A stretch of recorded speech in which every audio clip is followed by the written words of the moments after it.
Printing and binding workers union Linganna మిత్ర బృందం ఆధ్వర్యంలో కామ్రేడ్ కూరపాటి లింగమూర్తి సంస్మరణ సభ వరంగల్ చారుబోలి పద్మశాలి భవన్లో జరిగింది. ఈ సంస్మరణ సభకు ముఖ్య అతిథిగా శాసన మండలి వైస్ చైర్మన్ బండ ప్రకాష్ హాజరయ్యారు. ఈ సందర్భంగా ఆయన మాట్లాడుతూ కార్మికుల కోసం తుది శ్వాస వరకు పోరాడిన వ్యక్తి కూరపాటి లింగమూర్తి అని అన్నారు. విద్యార్థి సంఘాల నుండి విప్లవ రాజకీయాలకు వచ్చిన ఆయన బీడీ కార్మికులు, ప్రింటింగ్ కార్మికుల కోసం అనేక సమస్యలపై ఉద్యమాలు చేపట్టి కార్మికుల హక్కులను సాధించిన నేతగా లింగమూర్తి ఎదిగాడని అన్నారు. అంతకుముందు బండా ప్రకాష్ లింగమూర్తి చిత్రపటానికి పూలమాలలు వేసి నివాళులు అర్పించారు. ఈ కార్యక్రమంలో KU retired register Chandramouli, Gangula Dayakar తదితరులు పాల్గొన్నారు. ఈరోజు వరంగల్ నగరంలో printing and binding workers union ఆధ్వర్యంలో ఇటీవల దివంగతుడైన కామ్రేడ్ కూరపాటి లింగమూర్తి గారి శ్రద్ధాంజలి సభ దాదాపు 40 ఏళ్లకు పైగా విప్లవ రాజకీయాలకి అంజనేయ తన బాటలో పనిచేస్తూ శ్రామిక వర్గం కోసం నిరంతరం పనిచేసిన మధ్య లేకపోవడాన్ని బాధని వ్యక్తం చేస్తూ సభని నిర్వహించారు.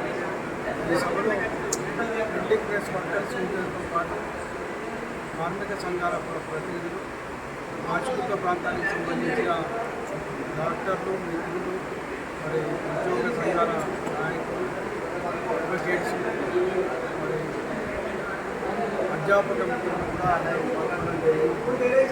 వారికి సందర్భంగా నివాళులు అర్పించడం కార్యక్రమాన్ని పాటిస్తున్నారు. మరి సోదరుడు వారితో కూడా నాకు 50 ఏళ్ళ అనుబంధం ఉంది. మిత్రుడిగా వారి బాటలో పయనించినంత కాలం కూడా అనేక సందర్భాలు కూర్చొని చర్చించుకొని మాట్లాడుకునే సందర్భాలు, ఆత్మీయంగా మా అభిప్రాయాలు పంచుకున్న అభిప్రాయాలు కూడా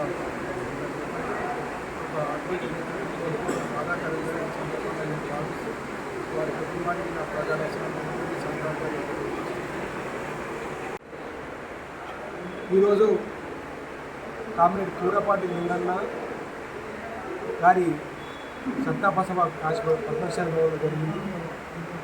ఈరోజు జరిగినటువంటి ఈ సభకు ఒక ప్రత్యేకత అంటే కార్మిక వర్గం కోసం త్యాగం చేసినటువంటి ఒక నాయకుడిని స్మరించుకోవడానికి కోసం తనకు సంబంధించినటువంటి మిత్ర బృందం, తనతోటి పరిచయాలు ఏ విధంగా చేసుకొని ఉద్యమంలో పాల్పంచుకున్నటువంటి నాయకులతో పాటు కార్మిక వర్గంలో పనిచేసిన కార్మికులు, ఈ 2 వర్గాలు కలిసి ఇలా తనకు సంతాప సభ ఏర్పాటు చేయడం జరిగింది.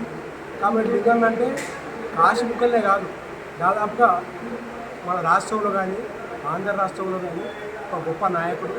ఆయనను స్మరించుకునే కోసం ఆంధ్ర రాష్ట్ర కమిటీ కానీ మరి వరంగల్లో మరి ఇట్టు తర్వాత మన మిత్ర బృందం చేసినటువంటి ఒక ఈ సంతాప సభ తన విషయాలకు వచ్చినప్పుడు మహా గొప్ప త్యాగం చేసి కార్మిక వర్గ హక్కుల కోసం, ప్రజాస్వామిక హక్కుల కోసం మరి తన యొక్క ఆలోచన ముందు పెట్టి ప్రయాణం చేసినటువంటి పరిస్థితి. ఆ కామెంట్ను స్మరించుకుంటూ భవిష్యత్తులో మరి ఇంకా ఉద్యమాన్ని నివృత్తం చేసుకోవడానికి కోసం మరి ప్రయత్నం చేయాలని చెప్పి ఇలా భావించడం జరిగింది. అదే కాకుండా రేపు ఆదివారం నాడు మరి వరంగల్లో మనొక ఐఎఫ్టీ జాతీయ కమిటీ పేరుతోటి సంతాప సభ పెట్టాలని చెప్పి కూడా ఐఎఫ్టీ భావించింది. ఆ కార్యక్రమాన్ని కూడా అందరూ వచ్చి విజయవంతం చేయాల్సిందిగా ఈ సందర్భంగా కోరుతున్నాను. నా పేరు గంగుల దయాకర్, ఐఎఫ్టీ జిల్లా అధ్యక్షుడు.